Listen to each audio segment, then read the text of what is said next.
Hi, I am Louis McKenzie. I am an interfaith minister as well as a Yoruba priest. As an American citizen, I am happy that Barack Obama has had the courage to run for the job of President of the United States of America. I am not one who believes in or feels the necessity to piggyback upon the 15 minutes of fame of someone who comes to me for spiritual counsel. As someone who has chosen a particular direction for my own life, I do not need to promote anything that I may think as in religious belief, political belief, or any other self aggrandizement on the back of or at the expense of the fame of any member of my church, temple, or elect. It is absurd that African American ministers would become like crabs in a barrel. Yet this is when the games begin now, because Barack Obama has won the Democratic or won enough delegates to win the Democratic nomination for candidate for President of the United States of America. Barack Obama has uh, won, it is going to be the Democratic candidate. So now is the time for smear to begin. And they will use any tactic necessary to create such smear.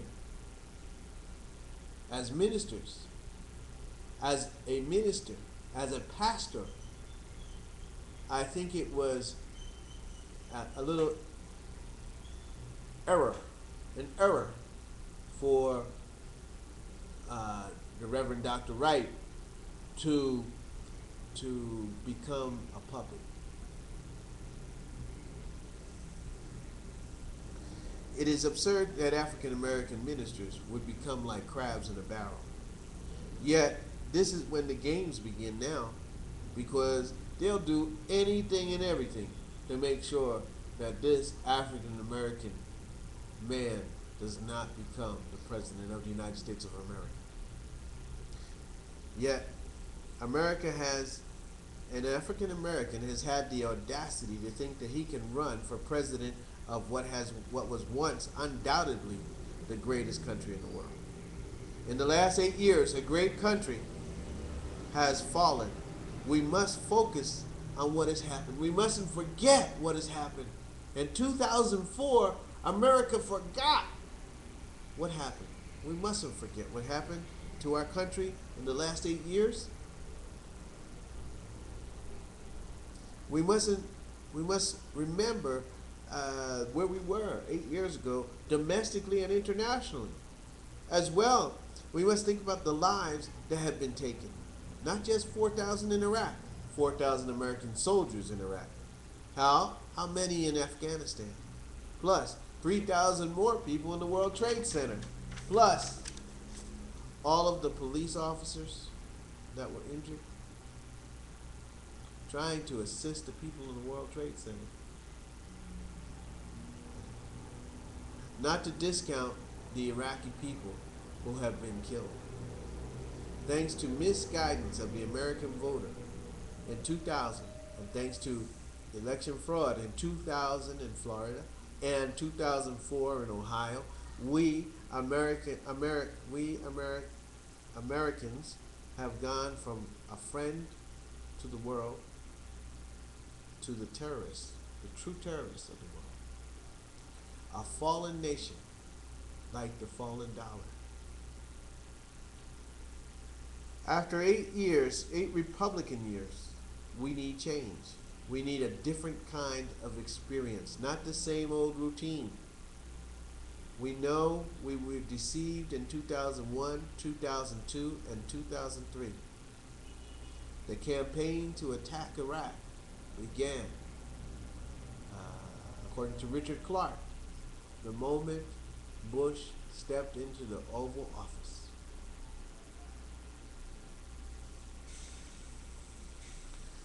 So, we know that Saddam Hussein did not have any way of being any kind of threat to our country. We know that he was at one time an ally. Well, we also know that our military went into his country, hunted him down, and killed him without cause or sanction.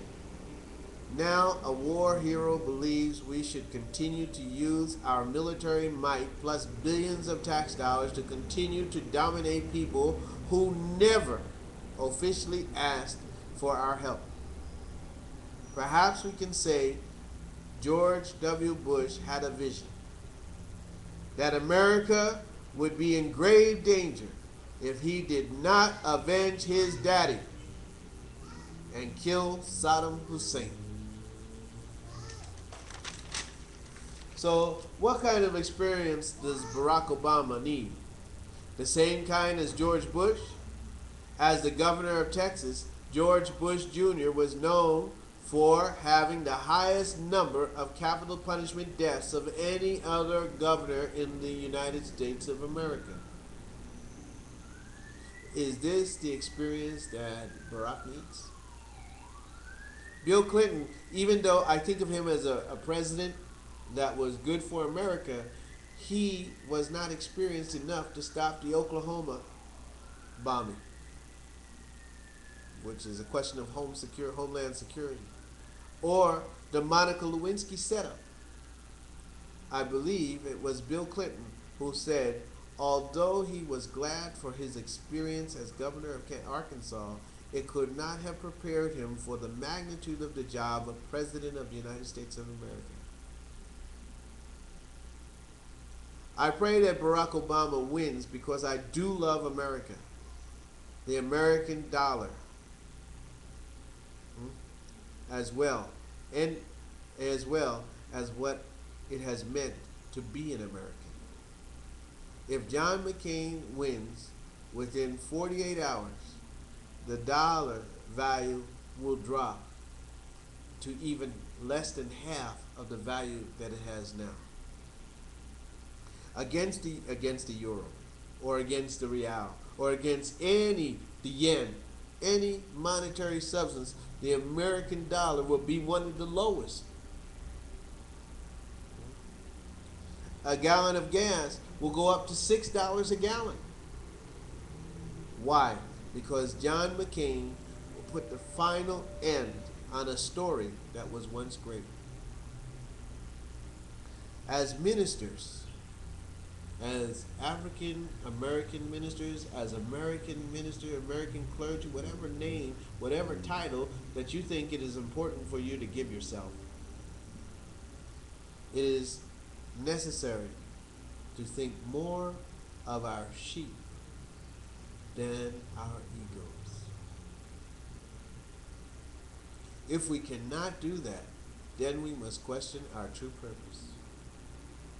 Vote for Barack Obama. I will.